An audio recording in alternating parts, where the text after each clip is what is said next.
श्रीराम जय राम जय जय राम. हनुमंतानं भरताची कथा हा रामाला सांगितली आणि रामाच्या चिंतनाच्या ठिकाणची अवस्था भरतमय बनली गेली. म्हणून देव पहावयाशी गेलो. ज्याच्याकडे शिल्लक फुलं ठेवलेली ते फुलं घेऊन या. अवस्था अशा प्रकारची तन्मय व्हावी. फुलाच्या घरी फुलं ठेवलेली फुलाची पिशवी दान करून फुलं घेऊन या. फुलं राम असताना भरतमय झाले.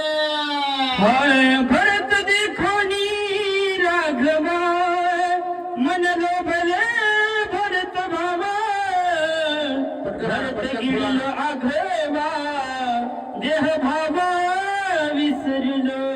हनुमंत म्हणतात रामा तुझ्या भावाचा भरताची अवस्था पाहिली आणि पाहिल्यानंतर मला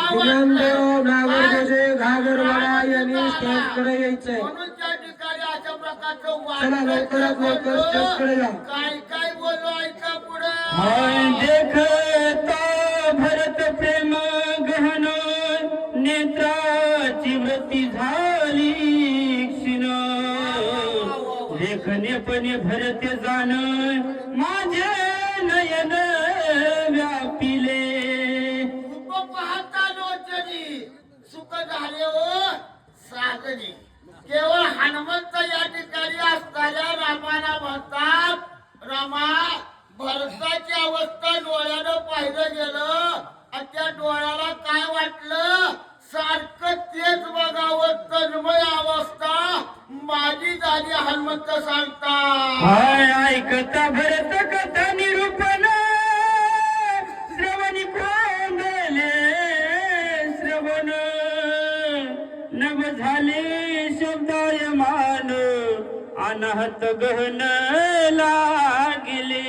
भरताची अवस्था भरताची कथा या ठिकाणी पृथ्वी आणि असणारे आकाश याच्या पोकळीमध्ये अनाहत अशा प्रकारचा जो ध्वनी निघतोय तो ध्वनी या ठिकाणी भरतमय बनला गेला होता.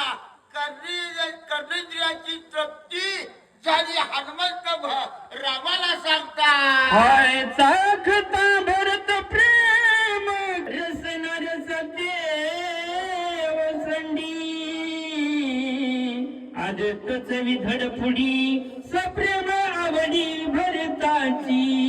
पाच ज्ञानेंद्रियापैकी जे ज्ञानवंत अशा प्रकारचं ज्ञानेंद्रिय आहे त्याला त्रिपुटीच राहील महाराज.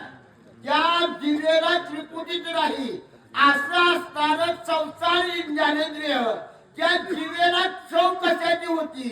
भरताच्या रामरसाची चव होती. हनुमंत रामाला भरत भजगंध ज्ञान विसरे गंधाव बोध ज्ञानी कोंडला